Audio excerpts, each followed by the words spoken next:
So I wanted to talk about something that I've been mulling over for the last 3 months on just how to try to communicate this without it sounding completely ridiculous.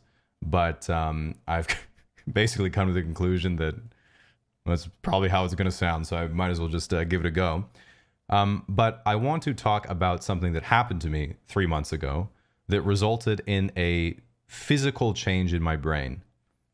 And as a result, since that moment, I haven't experienced any negative emotion at all, with the exception of any sort of immediate danger or threat. And what I've identified the mechanism is, or as, is the separation of thought and emotions. In the sense that it used to be the case that for me, and I think for most people, you sit still and you can't stop thinking. And if you think about something you're worried about, or what someone thought of you, or what's coming up, and you don't know what to do, or you worry about the future, or you regret something you did in the past, or whatever it might be, you start feeling anxious, or if you read something on the internet, you get angry, or you start to worry, or you feel bored or excited, or some sort of excited in a negative way, like, oh, I got to do something, or those types of things, or sad, even just sorrow. And all of that completely came to an end in an instant, and has never come back. And all that I really ever experience in terms of the negative side is the worst I ever feel is just complete peace. Just like if you're relaxing on a nice day with nothing to do and you're like, oh, this is nice. Like that. You of course still feel all the good stuff, all the happy emotions and all the joy and pleasure and love and compassion, the same way that everyone else does already. But the reason I wanted to share is, first of all, I think I didn't know this was possible. And so I think that's interesting. But the second thing is, I think this phenomena has happened to other people before. But the real reason I wanted to share was because I think I know the mechanism by which this has happened. And I think by sharing that mechanism, other people can experience this as well. And I don't think this has ever been shared before. And that's what I wanted to talk about. So to reiterate, this was really a physical change in the brain. It felt like a golf ball sized region in my head just deactivated. And for the next 3 days, it kind of felt like I'd usually it was almost like a habit of thinking something. And it would feel like the neurons or the electricity or whatever it might be moved to a certain region of the brain, and it just circled around an empty crater because it couldn't access that area. And then after about 3 days, it stopped trying, and it just feels back to normal now. And what I think this is whatever part of the region of the brain that is, it's responsible for fundamentally what we call the self-image. And typically, the way that it functions is it's always activated. The self-image is always activated. Effectively, it's parallel processing every single interaction that you have every moment of the day. Not just interaction, but it's just always on. So there's a parallel processing going on between your immediate perception through the senses. So your immediate perception of reality, which is connected to the emotions, obviously, because otherwise you'll get hit by a bus or something and not worry about it. So that's real. But then also in all of us, our self-image, which is our imagination, or what people think of us, how our life's going, how our life should be going, what our ideals are, what are our goals, what did we do yesterday, what we regret. It's always running, always, constantly. And it causes a feedback loop between emotions and thought, because your emotions trigger the thoughts and your thoughts trigger the emotions, and it's an infinite feedback loop. And that's why all of us, if we're not engaged with something, we literally cannot stop thinking and we cannot stop feeling something. And that ends. For me, that ended. It's sort of more like you can kind of think when you want to think. It's kind of like moving your hands. It operates independently from emotion. And so the real key that, again, I'm just saying the same thing, I suppose, but to really reiterate, the thing that I really want to share is this mechanism, which is, this is sort of what I think is going on. the part of your brain responsible for thoughts and imagination is connected to your emotions and your immediate perception of reality through what is almost like an umbilical cord, which is obviously just, the neurons in your brain connected in some way. But I'm using the word umbilical cord because I think the origin of this is developmental, not evolutionary, because the reason why to me this would have sounded so ridiculous if I heard this a year ago was because I would have thought, well, you can't change your brain. Like, it's been evolving for, probably millions, if not tens of millions, or, at least in humans, a few 100,000 years as our species. You can't change the brain. But the thing here is, I don't think it relates to evolution so much, rather the development since we were children, in the sense that you'd think, this part is a little speculative. I'm not exactly sure on the developmental side. I'm sure some people do, so they can correct me, but this is the theme. When we were infants, like, 1-year-old, 2-year-old, and we weren't really conscious, we don't really have, we respond to the environment, but we don't remember it, is what I mean. We don't have any memories back then because memories haven't really even formed. We didn't have anything to remember because we hadn't experienced anything. So for when we're very, very young, we just have our immediate perception of reality and the emotions that go with it. From that immediate perception and those emotions, a part of the brain begins to develop that records that. And the recording of those experiences creates memory. And then from memory emerges the capacity to manipulate those memories with intelligence to create thought. So it just sort of remixes the memories into thoughts and ideas. And so the reason why your thoughts are connected to your emotions is because that's where that part of the brain effectively emerged from, if that makes any sense. And again, I'm not entirely certain about this part, so just take it with a grain of salt. But whatever there's like a tiny, tiny thread, like an umbilical cord, that runs from your emotions to your thoughts.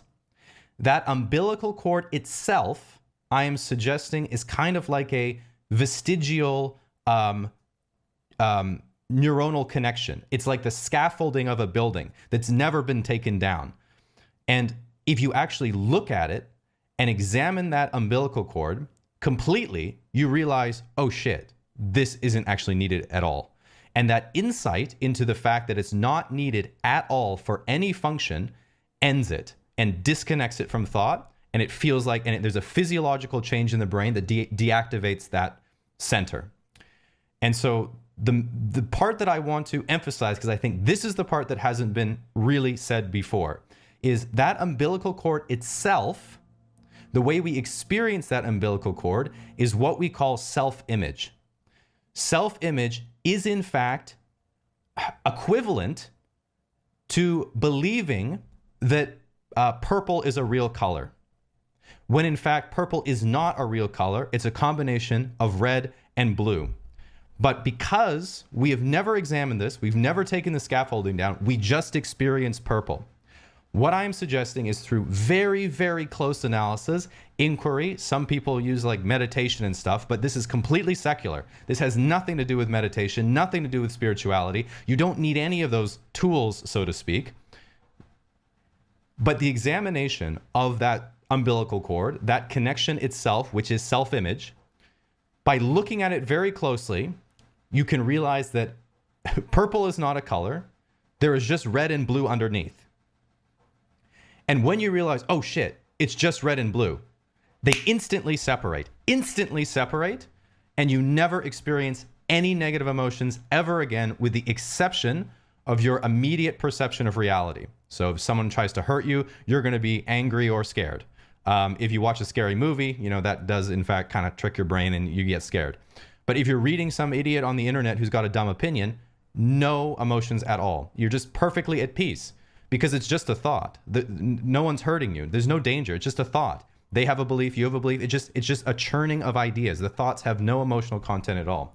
It is, as far as I'm able to understand, potentially, not only the explanation, but the cure for depression, emotional personality disorders, such as borderline personality disorder, narcissistic personality disorder. Again, I'm painting with a broad brush here. I'm sure there's instances like damage to your nervous system and stuff where it doesn't apply, but broadly speaking, I think it's the end of this sort of feeling in all of us that life isn't how it should be, or life could be better, or what's the meaning of life, in the sense that You don't ask anymore, oh God, my life is so bad, what am I meant to do? And you try to look for a solution. This is the end of the problem, if that makes any sense. You know, you don't have, not to be kind of weird about this, but you don't need a solution if there isn't a problem, if that makes any sense. People don't make you angry at all. It doesn't register. People don't make you anxious. If it's just like, hey, those shoes are ugly, you know, you're like, oh, okay. It's literally just a thought. And if you want to respond to that, you can just use your intelligence and your thinking to respond. You don't need emotions. Emotions don't even enter into the equation of, you know, your own ego, your own self-identity, your own self-image. People can't hurt you. You're just at perfect peace. And I want to really emphasize, this is not callousness. This is not some sort of immense stoicism of, you know, I'm just immune to the feelings. It's like, no. It's just, you realize that they're not there. There's no need to be, you know, you don't need the function of anxiety and fear and anger to respond to thoughts and ideas and things that are just in your imagination, so to speak. And so I hope this makes some degree of sense to people. I hope that I'm not sounding too crazy, although I probably will sound pretty crazy. But you know, I'll put up on my second channel, maybe I'll do a little bit of podcast explaining a bit more, because after this occurs, everything just makes so much more sense. In a way, just to one last point, it's like, you know, you take something like going to a party, and, you know, you're really excited to go to the party because you might meet new people and have fun, but also you're anxious and scared that you're going to make a fool of yourself and no one will be friends with you. So then why does it make any sense that you'd want to do something, but also be scared to do something? So why would you want to do something and not want to do something? And then when you don't do it, you feel like, oh, I'm missing out. Oh God, why didn't I go? And then you regret it. It's like, why is there this much confusion in all of us all the time? And the answer is because thoughts and emotions are not supposed to be connected. When they're separated, you just have one emotion all the time. Everything is clear. You're like, oh, do I want to go to this party? And your emotions are like, yes, you do. And you're like, okay, I'll go. And then if there's something, if you're worried about your social skills or something, then your intelligence can come in and think about it, where you're like, better brush up on my dancing before I go. But there's no need to worry. There's absolutely no need to worry. Every single action goes in accordance with one emotion. There's no parallel processing. There's no conflicting emotions. There's just one emotion in one circumstance all the time. And it's just, anyway, I just had to share this, not just the sort of experience. I know I've probably sound crazy, but I've been thinking about this for 3 months. I'm like, oh God, I have to tell people. I just don't know how. But the part that I really wanted to share is that mechanism, because I think it invites scientists or people who are just looking to go inquire themselves into the actual mechanism, because the only other place I've ever seen this discussed is like in religious texts and in spiritual texts and through like meditative circles. And, you know, most of it is like, you know, they hope to maybe do this, I think, as a byproduct, but 85% of it is just silliness. You know, you don't need to sit with your legs crossed and chant something, or try to focus on your breath, or try to, you know, find your original conscious or whatever. You find your original face and become the universal you don't need to do that. This is just a very secular phenomena, and I think this is the mechanism, and I wanted to open that up for people to think about and look into more.